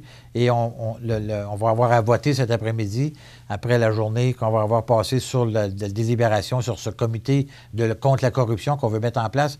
Les libéraux sont contre. Allez-vous y arriver? Non? Bien, je pense, en tout cas, d'après ce que j'ai pu comprendre, le NPD et puis le Bloc seraient d'accord avec nous. C'est pas un vote de confiance, mais sauf que ça va mettre le gouvernement dans l'embarras. D'ailleurs, qui est sorti encore ce matin sur la plume de Daniel Leblanc, un article sur la nomination des juges. Les libéraux ont 2 mains dedans, là, avec les liens sur la partisanerie, à savoir qui fait des dons, qui ne fait pas de dons. Écoute, on a passé de ça à travers la commission Bastarache au Québec, là, il y a 10 ans passés. Là. Alors, c'est la même magouille qui se passe à Ottawa actuellement. Là. Donc, ça risque de brasser pas mal aujourd'hui à Ottawa, je peux vous le dire. On sait que le discours du trône a été passé. Grâce au NPD. Oui. Maintenant, ils ont vendu le scandale We Charity pourrait-il provoquer un vote de confiance? Ben, en fait, il y a eu un vote sur le discours du trône déjà, donc puis le NPD a voté avec le gouvernement. On s'y attendait, là. Oui, mais... il a voté avec le gouvernement, mais le gouvernement a négocié avec le NPD pour que le NPD les supporte dans les comités pour justement qu'on ne réouvre pas le scandale de We Charity. Puis là, savez-vous ce que c'est du filibustering? Il y a un terme anglophone, le filibustering. Je ne sais pas en anglais, en français, comment ça se dit, mais imaginons que vous êtes dans un comité et que c'est vous qui avez la parole et que vous ne voulez pas que les autres prennent la parole. Alors, ce que vous faites, c'est que vous décidez de prendre quelque chose puis vous décidez de le lire. Puis vous, là, vous le lisez tranquillement, OK, là, puis là, vous passez des heures à lire des... Hier, la semaine dernière, les libéraux ont lu pendant des heures et des heures et des heures des textes, de n'importe quoi, la Bible, tu peux lire n'importe quoi, juste pour remplir le temps, pour pas que les partis d'opposition puissent déposer à l'intérieur du cadre de la réunion des motions pour aller réouvrir, justement, parce que l'opposition, elle est majoritaire. Bernard, le temps passe vite. Oui. Est-ce que... C'est compliqué, ça. Oui. Est-ce qu'il pourrait... Est-ce qu'on est intéressé à l'en élection actuellement? En fait, il n'y a pas personne qui veut y aller en élection, sauf que les libéraux pourraient... On parle de confiance. Je vais vous dire, le feu est en train de couvrir. Là, il y a plusieurs scandales là, qui sont en train de couvrir en même temps. Et là, ce qui est sorti ce matin au niveau des juges, la nomination des juges, ça va faire qu'on pourrait le gouvernement pourrait être obligé de se défaire lui-même, puis dans l'élection, puis ils vont mettre ça sur notre dos. Ça, c'est bien évident que c'est ça qu'ils vont faire. Mais la réalité, c'est qu'ils vont probablement sortir très amochés d'une commission d'enquête qu'il pourrait y avoir éventuellement. Ça, je vais vous dire, c'est pas... Campagne électorale avec des masques obligatoires. Oui, c'est ça. Hein? Mais vous savez, il y en a une au Nouveau-Brunswick, il y en a une actuellement au Manitoba, il y en a une à Vancouver, c'est-à-dire en Colombie-Britannique. Donc, c'est possible de faire une campagne électorale dans l'épidémie. On ne la souhaite pas, mais c'est possible. Les provinces sont obligées de les faire. Donc, ils les font, puis ça se fait bien. Là. Le vote à distance aux États-Unis... Est-ce que M. O'Toole est prêt pour une campagne électorale? Absolument. On est nous, on est prêts à 100 On est toujours prêts. Pas l'autre réponse. On est comme des scouts. Vous vouliez parler de votre... Oui, en fait, je voulais juste dire aux gens qu'ils ont reçu ça par la poste. Là, s'ils ne l'ont pas reçu, ils sont le point de le recevoir. Et dans la page 3, il y a un petit... un espace ici pour que les gens puissent nous écrire. D'ailleurs, on reçoit beaucoup, à chaque fois qu'on envoie un dépliant comme celui-là, on reçoit beaucoup de réponses et on s'assure de répondre aux gens. Et d'ailleurs, les gens qui nous appellent pour Internet, des fois, c'est des cas très isolés. Puis on est capable de les aider, on appelle les compagnies, puis on essaie de régler leurs problématiques. Alors, on invite les gens à nous écrire, puis on leur répond, il n'y a pas d'erreur avec ça. C'est déjà terminé. Bien, merci beaucoup. C'est toujours plaisant de... On pourrait faire 1 heure, puis on n'aurait pas de problème. On pourrait faire 2 heures. On pourrait faire du filibustering. Merci beaucoup d'avoir été avec nous. Et on va se retrouver dans un mois parce que, bon, cette rencontre-là mensuelle, on y tient beaucoup pour informer la population. Ça fait plaisir d'y être. Merci beaucoup, Bernard Généreux, député fédéral de Montmagny, Lillet, Kamouraska, Rivière-du-Loup. Demain, on reçoit Caroline Gimbert, qui est directrice du Carrefour Jeunesse Emploi de Montmagny. Il y a eu un concours de photos et on s'est rendu à la bibliothèque de Montmagny pour réaliser cette entrevue-là, donc c'est à ne pas manquer. Et il y a la chronique culturelle avec Christian Noël, présentée par les Arts de la Scène. Donc c'est ce qu'on vous propose pour demain. Alors, de la pluie, encore 10 à 15 mm au cours de la journée. Ça se dégage au cours de la nuit prochaine et le retour de la pluie pour demain. C'est ce qu'on pourrait, le soleil pour jeudi. Je vous souhaite de passer une excellente journée. On se retrouve demain. Bonne journée.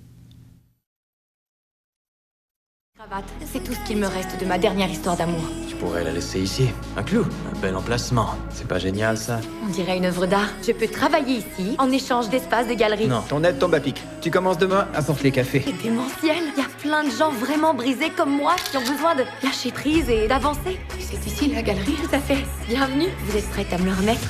J'avoue qu'il a une odeur. C'est ça, le business, bébé.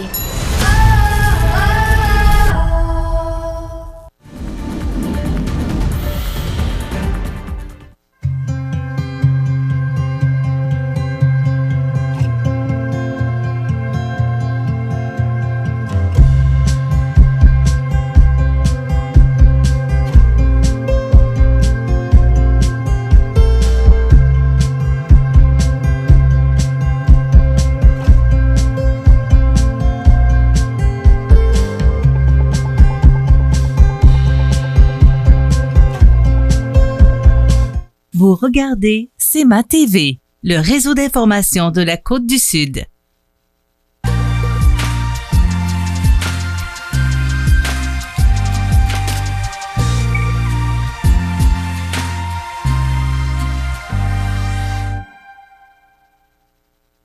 La résidence Manoir Saint-Louis, c'est une entreprise familiale qui met à la disposition de ses résidents autonomes et semi-autonomes tous les services et divertissements dans une ambiance de confort, de respect et d'écoute. La résidence Manoir Saint-Louis fait sur mesure pour vous, 248-0071. En 1833, un jeune de 20 ans eut une idée. Une petite idée qui allait devenir un grand projet. Aujourd'hui, le rêve d'Ozanam est devenu réalité. Au Québec, depuis 1848, la Société de Saint-Vincent-de-Paul est là pour aider lors des pires catastrophes. Et c'est au quotidien qu'elle fait toute la différence, en donnant nourriture, meubles et vêtements à ceux qui en ont vraiment besoin. Depuis 165 ans.